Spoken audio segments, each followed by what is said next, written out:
नमस्कार विद्यार्थी मित्रांनो, सर्वांचं स्वागत आहे आपल्या एमपीएससी टाइम्स या यूट्यूब चॅनलमध्ये. तर आजचा आपला व्हिडिओ सेशनचा जो विषय आहे तर तो आहे की 11 नोव्हेंबर 2024 ते 28 एप्रिल 2024 हा जो पिरियड आहे हा राज्यसेवेचा पिरियड आहे. राज्यसेवा पूर्व परीक्षा जे होईल ते आपली 28 एप्रिल 2024 ला होईल एमपीएससीच्या टेंटेटिव्ह टाइम टेबलच्या शेड्यूलनुसार, आणि 16 जूनला आपली कंबाईनची पूर्व परीक्षा होईल. तर या व्हिडिओमध्ये तुम्हाला मी अशा काही गोष्टी सांगणार आहे की ह्या गोष्टी तुम्हाला इथून पुढे पाळायच्या आहेत. जर तुम्हाला 2024 मध्ये राज्यसेवा पूर्व परीक्षा असेल किंवा कंबाईनची पूर्व परीक्षा असेल जी तुम्हाला पास करायची असेल, किंवा तुम्हाला याची मुख्य परीक्षा देखील जर पास करायची असेल, तर ऍटलिस्ट एक वर्षभर ह्या ज्या गोष्टी सांगतोय ह्या केअरफुली तुम्ही पाळा. काही गोष्टींचं बंधन हे आपल्यावरती घालून घेणं फार गरजेचं असतं. अदरवाईज आपल्या हातातून वेळ इतका पटपट निघून जातो की तुम्ही इमॅजिन सुद्धा करू शकणार नाही. आता बघता बघता 2023 संपत आलं बघा, तर 2024 सुद्धा संपायला असा इतका अवधी लागणार नाही. लक्षात ठेवा, जसे जसे दिवस पुढे सरकतील ना तसं तसं तुमच्या लाईट्स लागायला सुरुवात होतील. त्याच्यामुळे ह्या ज्या गोष्टी सांगतोय ह्या केअरफुली आत्मसात करून पाळायचा प्रयत्न करा. ठीक आहे, एमपीएससी सोपी आहे, फक्त तुमचा स्वतःवरती कॉन्फिडन्स पाहिजे. कॉन्फिडन्स असेल तर तुम्ही काहीही करू शकता, कुठलीही पोस्ट तुम्ही काढू शकता, पण स्वतःवरचा आत्मविश्वास अजिबात ढळून देता कामा नये. यासाठी तुम्हाला काही गोष्टी पाळायच्या आहेत, तर या व्हिडिओच्या माध्यमातून मी सांगणार आहे.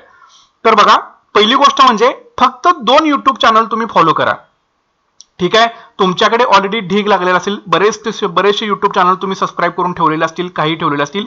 जे तुम्हाला महत्वाचे वाटतायत असेच फक्त 2 युट्यूब चॅनल इथून पुढे तुम्हाला बघायचे आहेत. ठीक आहे, फक्त 2. जास्त सगळे बघण्याच्या नादाला लागू नका, त्यातून तुम्हाला काहीही आउटपुट मिळणार नाही. कारण सगळी जी फ्रीची इन्फॉर्मेशन असते ही फ्रीची इन्फॉर्मेशन ही फ्रीमध्येच राहते, लक्षात घ्या. पण मनापासून कुणी सुद्धा तुम्हाला द्यायचा जरी प्रयत्न केला तरी सुद्धा आपला त्याच्यावर विश्वास किती असतो हे सुद्धा आपल्याला विचार करणं थोडंसं गरजेचं असतं.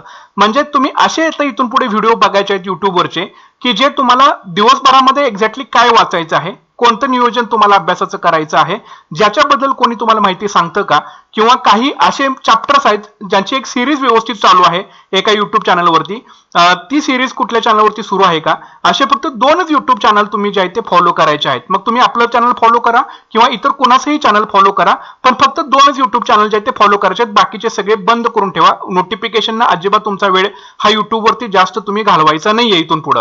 ठीक आहे, सो पहिली गोष्ट तुम्ही ही लक्षामध्ये ठेवून घ्या. दुसरी गोष्ट अशी आहे, अभ्यास करते वेळी तुमचा मोबाईल कायम बंद असला पाहिजे किंवा सायलेंट करून किंवा एअरप्लेन मोडवरती मोबाईल ठेवा. सारखं मोबाईलला डिवचायला जायचं नाही. जो तुम्ही टाइम स्लॉट ठरवलेला असेल त्या वेळेमध्ये मोबाईल तुमचा एअरप्लेन मोडवरतीच पाहिजे, आणि तुम्ही तुमची जी काही पुस्तक ठरवलेली असतील त्या पुस्तकातली काय वाचायचंय काय नाही वाचायचंय हे तुम्ही आधी ठरवून घ्यायचं. आणि एकदा अभ्यासाला बसला की तुमचा मोबाईल हा बंद म्हणजे बंद किंवा ऑटो प्लेन मोडवरती तुम्ही लावून ठेवा, जेणेकरून तुम्हाला कोणाचाही डिस्टर्बन्स होता कामा नये. ही दुसरी गोष्ट तुम्हाला इथून पुढे पाळायची आहे. तिसरी गोष्ट म्हणजे सेल्फ स्टडीवरती भर द्या.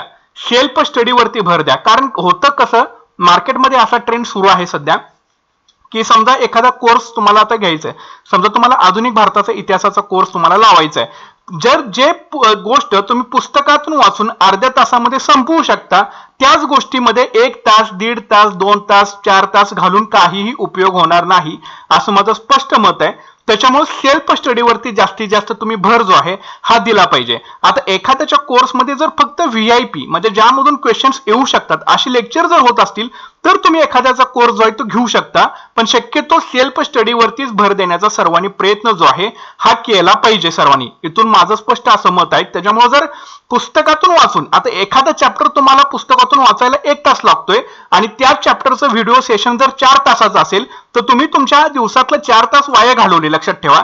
कारण 4 तास वाया घालून पुन्हा तुम्हाला त्याच्या नोट्स बनवायच्या लागतात. त्या नोट्स बनवण्यासाठी पुन्हा तुम्हाला पुस्तकच ओपन करून बघावं लागेल, किंवा पुन्हा नोट्स बनवायचे असेल तर पुन्हा तुम्हाला तो व्हिडिओ लेक्चर ओपन करून त्याचे नोट्स बनवावे लागतील. ह्याच्यामध्ये तुमचा फार वेळ जाऊ शकतो. त्याच्यामुळं सेल्फ स्टडीवरती भर देणं हे फार गरजेचं आहे, हे तुम्हाला मी आता सांगून देतो. पुढची गोष्ट आहे की एखादा कोर्स एमपीएससीच्या लायक असेल तरच कोर्स जॉईन करा. नाहीतर काय होतं बऱ्याच कोर्सेसमध्ये की समजा महाराष्ट्राच्या भूगोलाचा कोर्स आहे आणि त्याच्यामध्ये प्राकृतिक रचना शिकवायची आहे, तर जे पुस्तकामध्ये आहे त्यातले जर ते गोष्टी शिकवत असतील तर ते तुम्ही पुस्तकामध्ये वाचून सुद्धा तुम्ही करू शकता. त्याच्यामुळे तुमचे जे पैसे असतील ते तिथे वाचू शकतात, लक्षात घ्या. ठीक आहे, याचा अर्थ सगळेच कोर्सेस वाईट नाहीत असं नाही. जे चांगले असतील ते तुम्ही फाइंड आउट करून तुमच्या पद्धतीने तुम्ही शोधून ठेवा. जे चांगले असतील त्यांचेच फक्त कोर्सेस जॉईन करा. पण बऱ्याच वेळेला हे अशाच गोष्टी घडत राहतात, त्याच्यामुळे तुमचा पैसा सुद्धा वेळ जाईल आणि वेळ सुद्धा तुमचा वाया जाऊ शकतो. त्याच्यामुळे अशा ट्रॅपमध्ये जर तुम्हाला कुठे फसायचं नसेल तर आपण आपल्या चॅनलवरती स्टडी टार्गेट तुमच्यासाठी डेली अवेलेबल करून देतोय. ते व्हिडिओ तुम्ही केअरफुली जाऊन बघा. पुस्तकांची ऑलरेडी नावं सांगितलेली आहेत. सगळ्या क्लासमध्ये तेच पुस्तकांचा वापर करून तुम्हाला शिकवलं जातं. फक्त तुम्हाला आता जर तुम्हाला उजळणी करायची असेल तर कमीत कमी फीज मधले कुठे कोर्स अवेलेबल आहेत का ते बघून तुम्ही ते जॉईन करू शकता. पण जर ज्यावेळी तुमचा सेल्फ स्टडी जर अजून झालेला नाही, तुम्ही तो चॅप्टर अजून वाचलेला नाही, तर कोर्स करून सुद्धा तुम्हाला काही सुद्धा जास्त फायदा होणार नाही. त्याच्यामुळे सेल्फ स्टडी आणि जे तुम्ही ठरवलेली पुस्तकं आहेत ही तुम्हाला वाचणं फार गरजेचं आहे. तरच तुम्हाला या एमपीसीच्या 2024 मध्ये बेनिफिट जो आहे हा मिळणार आहे. ठीक आहे, एखादा कोर्स तुम्ही लावलाच म्हणजे तुम्हाला आउट ऑफ आउट मार्क्स पडतील का, तर असं कधीच होणार नाही, लक्षात ठेवा. यासाठी तुम्हाला पुस्तक ही तुम्हाला वाचावीच लागतील, नोट्स ह्या तुम्हाला बनवाव्याच लागतील, उजळणी ही तुम्हाला करावीच लागेल.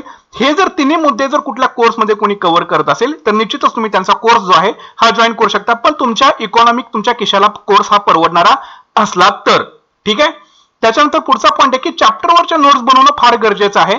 भले तुम्ही मायक्रो नोट्स बनवा, शॉर्ट नोट्स बनवा किंवा पाठीमागच्या झालेल्या आयोगाच्या एमपीसीच्या प्रिव्हियस इयरच्या क्वेश्चन पेपरचा अंदाज घेऊन तुम्ही त्या चॅप्टरवरच्या नोट्स बनवा.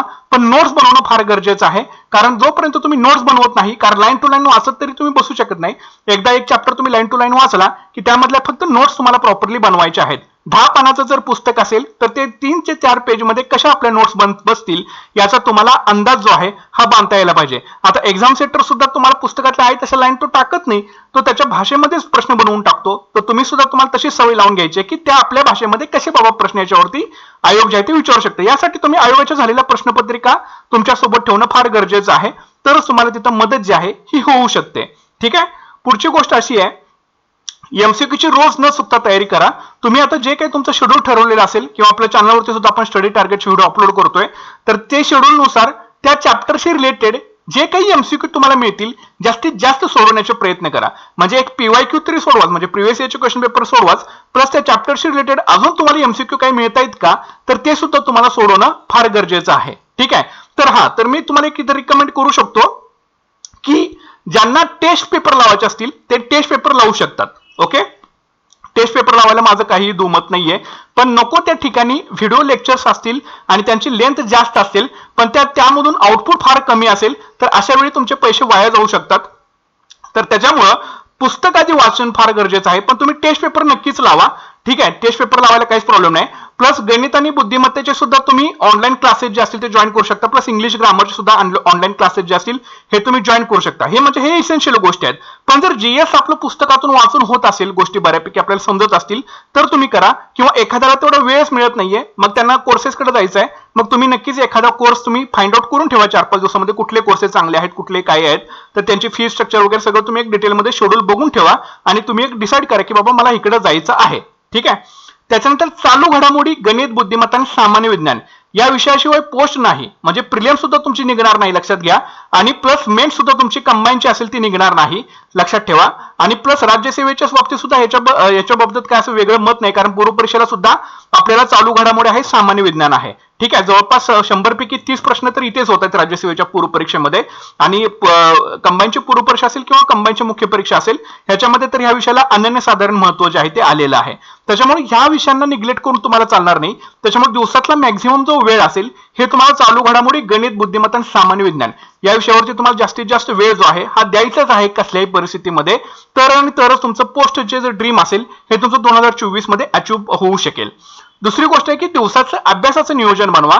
यासाठी आपले स्टडी टार्गेट, आपली एमपीसी टाइम्स या युट्यूब चॅनलवरती जे काही स्टडी टार्गेट आपण अपलोड करतोय हे तुम्ही न चुकता बघा. तुम्हाला जर ते फॉलो करायचं नसेल तर ऍटलीस्ट त्याचा आधार घेऊन तुम्ही स्वतःच तुमचं स्टडी टार्गेट बनवा. पण अभ्यासाचं नियोजन दिवसाला असलं पाहिजे आणि ते पूर्ण झाल्याशिवाय शक्यतो झोपू नका. काही होऊ दे, झोपू नका. 1 वर्ष द्या स्वतःला, काही सुद्धा प्रॉब्लेम येणार नाही. 1 वर्षामध्ये तुमची पोस्ट निघून जाईल.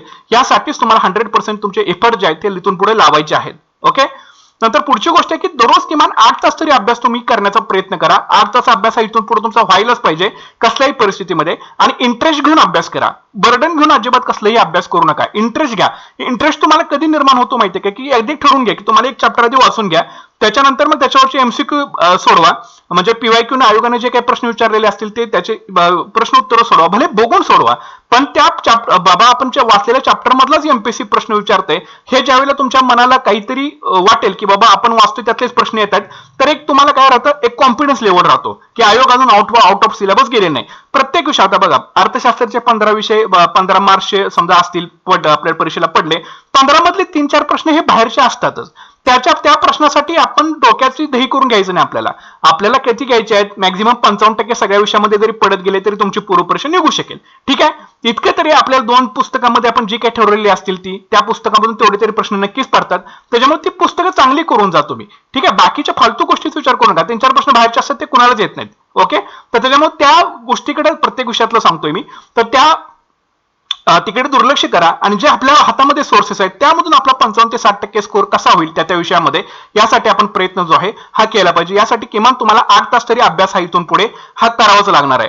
दुसरी गोष्ट आहे की तुम्ही जी ठरवलेली संदर्भ पुस्तकं आहेत याच्याशी स्टिक राहा, प्रामाणिक राहा. संदर्भ पुस्तकं कुठल्याही परिस्थितीमध्ये तुम्ही बदलू नका. ठीक आहे, कुठल्याही परिस्थितीमध्ये बदलू नका. आपण आपल्या स्टडी टार्गेटमध्ये ऑलरेडी मी संदर्भ पुस्तकं सांगितलेले आहेत की कुठल्या विषयाला कुठली संदर्भ पुस्तकं वापरायची आहेत. त्या संदर्भ पुस्तकांची तुम्हाला स्टिक जे आहे हे राहायचं आहे. ठीक आहे, त्या संदर्भ पुस्तकांची स्टिक राहायचं आहे, तेच वाचायचं आहे, त्याचेच पारायण जे आहे ते आपल्याला करायचं आहे. जसं तुम्ही ज्ञानेश्वरीचा पारायण, ज्ञानेश्वरीचा सप्ताह 16 असतो बघा, कंटिन्युअस ते वाचत राहतात, त्याच पद्धतीने तुम्हाला सुद्धा तीच कन्सेप्ट जे आहे ते अवलंबायची आहे. वही आणि पेन सोबत घेऊन बसा. चॅप्टर वाचला, मुद्दा वाचला, नोट्स बनवायच्या. चॅप्टर वाचला, मुद्दा वाचला, नोट्स बनवायच्या. ठीक आहे, कारण नोट्सच तुम्हाला शेवटी रिव्हिजनच्या वेळेला मदत करणार आहेत, कारण पुन्हा तुम्ही सगळी पुस्तकं समोर घेऊन बघू शकत नाही एवढी मोठी. तर जर तुमच्या नोट्स असतील प्रॉपर तर त्या गोष्टी बऱ्यापैकी ह्या होऊन जाऊ शकतात तुमच्याकडून. दुसरी गोष्ट आहे, लक्षात ठेवा, जितकी जास्त तुम्ही उजळणी कराल तितकं जास्त लवकर यश तुम्हाला हे एमपीएससीच्या परीक्षेमध्ये मिळून जाईल. कारण होतं कसं की वर्षभर सगळी मुलं अभ्यास करतात, पण फायनलच्या वेळेला म्हणजे आधी 1 महिना आधी काय होतं काय माहिती, जे वाचले ते आठवत नाही, किंवा जे कारण नुसतं तुम्ही वाचत गेले असतात, त्याच्याना नोट्स बनवलेले असतात, नाही काही बनवलेलं असतं आणि त्याच्यावरची एमसीक्यूची प्रॅक्टिस केलेली नसते. त्याच्यामुळं उजळणी प्लस एमसीक्यूची प्रॅक्टिस ही एमपीएससीच्या परीक्षेसाठी फार गरजेची आहे. तर त्याच्यामुळं तुम्ही जास्तीत जास्त एमसीक्यू प्लस तो चॅप्टर समजून घेऊन त्याच्या नोट्स बनवणं शॉर्टमध्ये हे फार गरजेचं आहे. ह्या गोष्टी तुम्ही नक्कीच आत्मसात करा, तुम्हाला निश्चितच 2024 मध्ये यश जे आहे हे मिळणार आहे. पुढची गोष्ट अशी आहे की नकारात्मक विचारसरणी असलेल्या व्यक्तींपासून लांब राहा. ठीक आहे, जे काही नकारात्मक विचारसरणीचे व्यक्ती असतील, मुलं असतील, त्यांच्यापासून तुम्ही लांब राहा. स्वतःला कुठेतरी आयसोलेट करून घ्या. ठीक आहे, काही फरक पडत नाही, एक वर्ष स्वतःला आयसोलेट केलं तरी सुद्धा काही फरक पडत नाही एवढा, पण नकारात्मक विचारसरणी असलेल्या व्यक्तींपासून लांब राहा. त्यांच्यापासून तुम्हाला फार मोठा धोका असतो, ते तुम्हाला डायव्हर्ट करू शकतात. ठीक आहे, एकदा तुमच्या शरीराला बॉडीला सवय लागली की 8 तास अभ्यास करायची, तर तुम्ही काही करून 8 तास अभ्यास करू शकता. पण जर अजून उद्या टाइम आहे, अजून वेळ गेलेला नाही असं समजून आजचं काम जर तुम्ही उद्यावरती ढकलत गेला तर तो उद्याचा दिवस हा परवावरती जाईल आणि परवाचा दिवस हा 2025 वरती जाईल आणि तुम्ही तिथेच राहाल. त्याच्यामुळे ह्या गोष्टी टाळायच्या असतील तर नकारात्मक विचारसरणी असलेल्या व्यक्तीपासून तुम्हाला राम राहावं लागेल. सोशल मीडिया, फेसबुक असेल, युट्यूब असेल, ट्विटर असेल, इंस्टाग्राम असेल, शक्य तितका कमी वापर करा.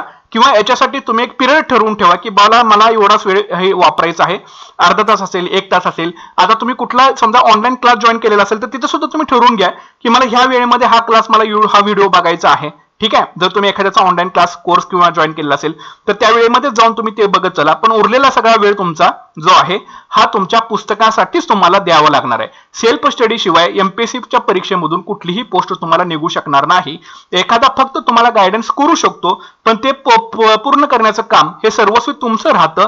भले तुम्ही ऑनलाईन क्लास लावलेला असेल, युट्यूब लेक्चर्स तुम्ही बघत असाल किंवा त्यांचे क्लासचे लेक्चर्स तुम्ही बघत असाल, तर त्यामधून सुद्धा तुम्हाला नोट्स या बनवायच्याच आहेत आणि त्या नोट्स वाचूनच सुद्धा तुम्हाला परीक्षेला जायचं आहे. शेवटी परीक्षेला तुम्ही नोट्सच वाचून जाता किंवा पुस्तकच वाचून जाता, ह्या गोष्टी तुम्ही लक्षात ठेवा. ठीक आहे, तर सोशल मीडियाचा शक्य तितका कमी वापर करा किंवा हे, आणि ऑलरेडी पहिल्याच मुद्द्यामध्ये सांगितले, 2 युट्यूब चॅनल फक्त तुम्हाला जे आवडत आहेत तेच फक्त ठेवा, बाकीचे सगळे अनसबस्क्राईब करून घ्या किंवा सारखं त्यांचे नोटिफिकेशन तरी बंद करून ठेवा, म्हणजे तुम्हाला सारखा त्याचा सतत त्रास जो आहे हा होता कामा नये. ठीक आहे, स्टिक म्हणजे स्टिक राहायचं. सर्वस्वी जर तुम्हाला ह्या गोष्टी जर करता येत नसतील तर मग तुम्ही प्रशासनामध्ये जाऊन अधिकारी तरी कसं होणार. जर तुमच्या मनावरतीच तुमचं नियंत्रण नसेल तर परीक्षा तरी तुम्ही कशी क्रॅक करू शकता. त्याच्यामुळे ह्या गोष्टी मला आत्ताच सांगणं हे तुम्हाला गरजेचं आहे, नंतर या सारख्या गोष्टी तुम्हाला कोणीही सांगत बसणार नाही. कोणताही ऑनलाईन क्लास लावताना इथून पुढे विचारपूर्वक लावा, कारण आपण दिलेले 5,000 रुपये असतील किंवा 10,000 रुपये असतील हे वर्थ आपल्यासाठी आहेत का, किंवा त्यामधून खरंच तुम्हाला आउटपुट मिळणार आहे का, ह्या गोष्टीचा सुद्धा तुम्हाला कुठेतरी विचार जो आहे हा करायचा आहे, लक्षात ठेवा. ठीक आहे, कारण प्रत्येक क्लासची जर तुम्ही फीस बघायला गेला या ऑनलाईन क्लासमध्ये कमीत कमी 3,000, 5,000, 10,000 अशा पद्धतीने याच्या फी स्ट्रक्चर आहेत. आता ते जर तुम्ही पुस्तकातून तुम्हाला वाचून जर समजत असेल तर इथे गोष्ट वेगळी पडते. पण जर तुम्हाला पुस्तकातून वाचून काही समजत नसेल किंवा तुम्हाला थोडंसं प्रेशर आलंय, मग तुम्हाला कुठेतरी क्लास जॉईन करायचा आहे, मग त्यासाठी तुम्हाला सर्वे करून कोणाचा क्लास जॉईन करायचा हे सुद्धा तुम्हाला ठरवायचं आहे आणि त्या दृष्टीतून तुम्हाला पावलं जी आहे ती टाकायची आहेत. ओके, याच्यासाठी आता आपलं लवकरच एक व्हॉट्सअप प्रायव्हेट मेंटरशिप प्रोग्राम आपण सुरू करतोय.